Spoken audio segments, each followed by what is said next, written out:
आज हाम्रो दिदीको हिँडेको मेरो गार्डनमा अन्तिम टमाटर टिपाई तरकारी टिपाई जम्मै पाकेर पटपट त्यो फुटेको टिप्नु न दाइलाई नि भन्दैन पहिला रगत बढ्छ भन्छ नि फुटेछ जम्मै ल आज प्रभु येशूलाई धन्यवाद 6 महिनाको भिसा पनि सक्यो दिदीको यो सुर कालेको देशो बगैँचामा गोत्र मुखले देश मैले त उसले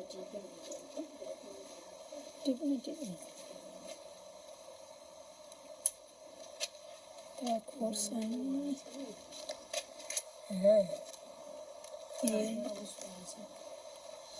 के भएको त नि यो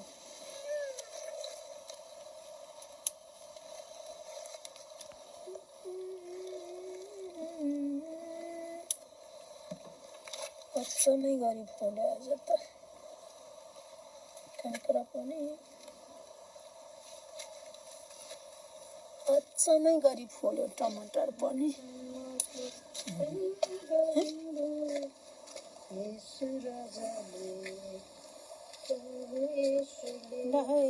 युकेमा आएर दिदीले आज टमाटर टिप्दै हुनुहुन्छ स्ट्रबेरी टिप्ने भेकेन्सी खुलेको छ युकेमा दिदीले टमाटर आशीर्वाद यो दुधमा बग्ने देश यो सुकालेको देश हालेलुया यो सुकालेको देश यो सुकालेको बगैँचा ती फल झरेछ त्यो झरेको नि टिप्दिनु नै त्यो त फुटेर छ अब यता साह्रो त टिपेर खाइयो अब अझै 5वटा पो रहेछ नि यो त घोडा काँक्रा गोरी काँक्री मधिसे काँक्रा चाहिँ हालेछ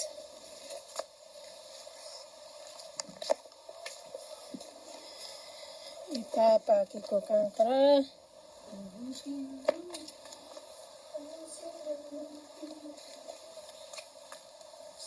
टमाटर त कति पाकेछन् ल भयो आउनु अब फर्सी टिप्नु अनि आज उसिनेर खानुपर्छ ल मेरो दिदीको तरकारी टिपाई पक्यो कि टमाटरले झन्नै लडायो खिचेर येशूलाई धन्यवाद होस् ल कहाँको फर्सी टिप्नु अब धन्यवाद परमेश्वरले दिनुभएको कैँची छ नि त्यहाँ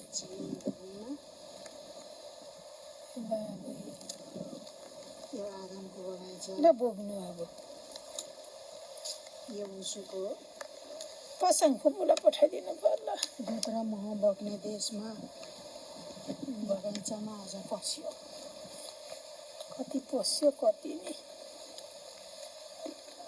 अब स्ट्रबेरी टिप्ने भेकेन्सी खुलेको छ भने मेरो गार्डनमा टमाटर र काँक्रा टिप्ने भेकेन्सी पनि खोल्नु पर्ला जस्तो छ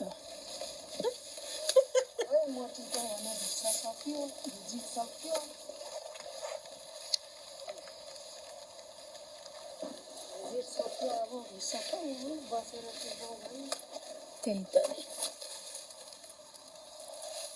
ल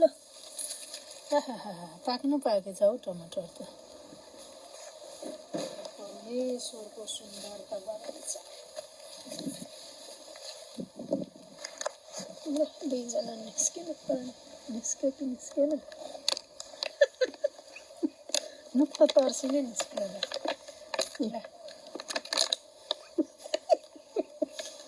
अस्ति काँक्रा पनि जिउ सबै काँक्रा टाँसिदियो उतापट्टि यो उसुको यो दुध र मह बग्ने बगैँचामा यो के उब्लो ल भयो र हुनु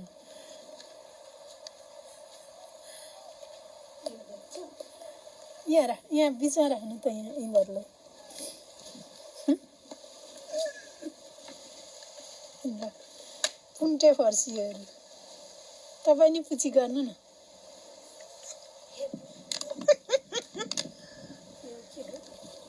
ए हिजो टिपेको काँक्रा नि खिच्नु पर्ने रहेछ काँधमा बोकेर। त्यो काँधमा बोकेको काँक्रा चाहिँ भेट्यो र